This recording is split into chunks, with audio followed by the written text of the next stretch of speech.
नमस्कार। आज हम बीए सेकेंड ईयर का जो ज्योग्राफी का सिलेबस है उसी के एक टॉपिक के बारे में पढ़ने जा रहे हैं। आज का हमारा जो टॉपिक है वह है राजस्थान के भौतिक प्रदेश। राजस्थान के भौतिक प्रदेशों के बारे में हम अध्ययन पहले से कर रहे हैं। राजस्थान के दो भौतिक प्रदेश, पश्चिमी मरुस्थलीय प्रदेश तथा अरावली पर्वतीय प्रदेश के बारे में कुछ जानकारी हम पहले ही ले चुके हैं। आज के वीडियो में हम पूर्वी मैदानी प्रदेश के बारे में कुछ जानकारी प्राप्त करने का प्रयास करेंगे।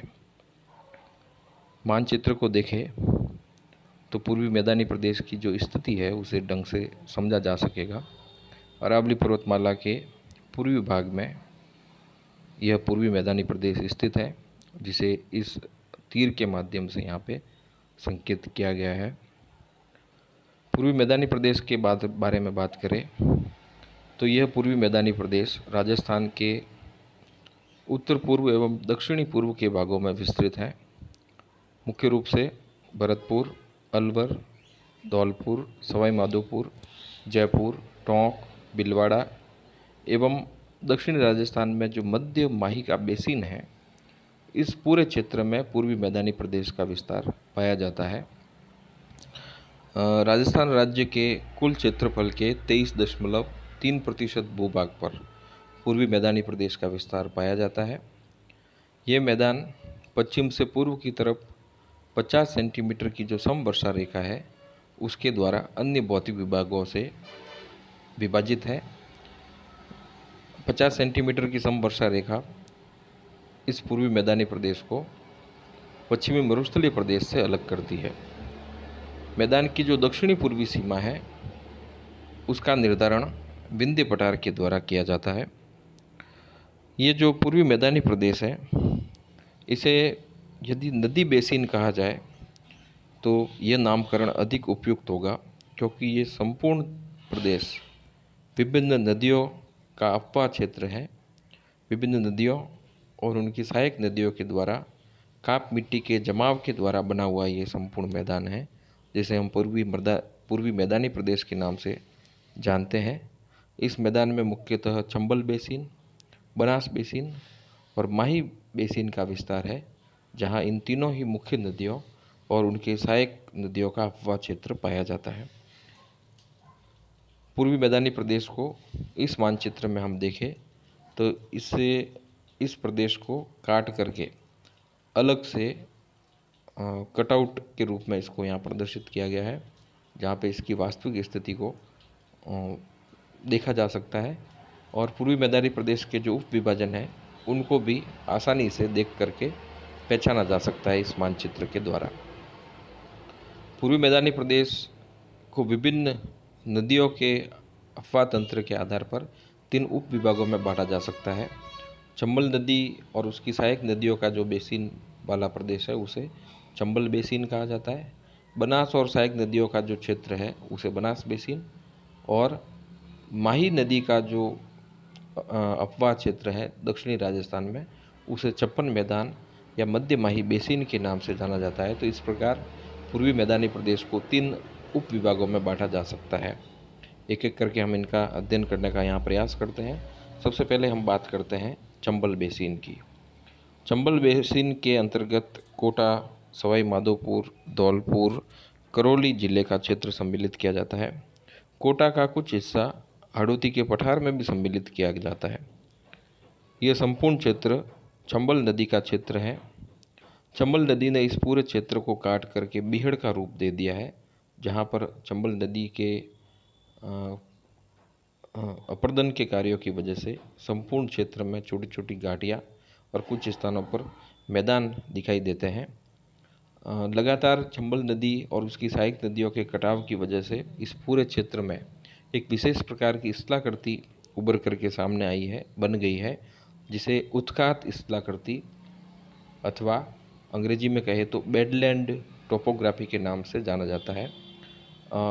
इस उत्खात स्थलाकृति वाले एरिया में इस नदी ने गहरी गहरी और लंबी लंबी खाइयों का निर्माण कर दिया है, जहाँ पे वाहन के द्वारा चलना तो दूर, पैदल चलना भी बहुत मुश्किल होता है।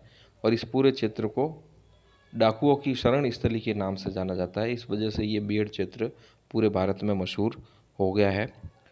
ये पूरा जो चंबल बेसिन है, ये क्षेत्र नवीन कांप मिट्टी के जमावों से बना हुआ क्षेत्र है। कांप मिट्टी के गहरे निक्षेप यहाँ पे देखे जा सकते हैं। दूसरा जो उप विभाग है पूर्वी मैदानी प्रदेश का, उसका नाम है बनास का मैदान।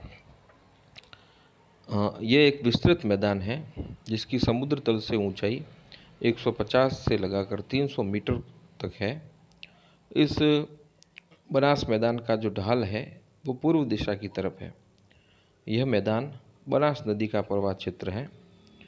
बनास नदी राजसमंद जिले में खमनोर की पहाड़ियों से निकलती है और वहाँ से निकलते हुए विभिन्न जिलों में बहते हुए यह बनास नदी चंबल में जाकर के मिलती है और चंबल नदी आगे बढ़ कर के यमुना नदी के अंदर विलीन हो जाती है।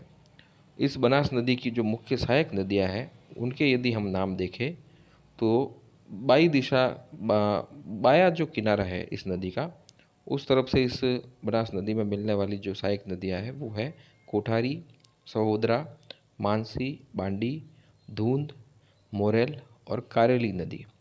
और जो दाया किनारा है इसका, उस तरफ से मिलने वाली सहायक नदियाँ हैं बेड़च, बागन, गंभीर इत्यादि।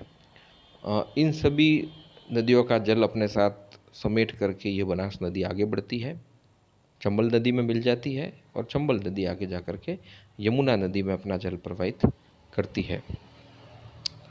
बनास नदी का जो प्रवाह क्षेत्र है वो मुख्य रूप से भीलवाड़ा, टोंक, अजमेर, जयपुर, दौसा और सवाई माधोपुर जिलों में फैला हुआ है। ये थी बनास के मैदान की बात। अगला जो तीसरा उप विभाजन है इस प्रदेश का, वह है चप्पन का मैदान, जिसे मध्य माही बेसिन के नाम से भी जाना जाता है। इस चप्पन के मैदान का विस्तार उदयपुर के दक्षिण पूर्व में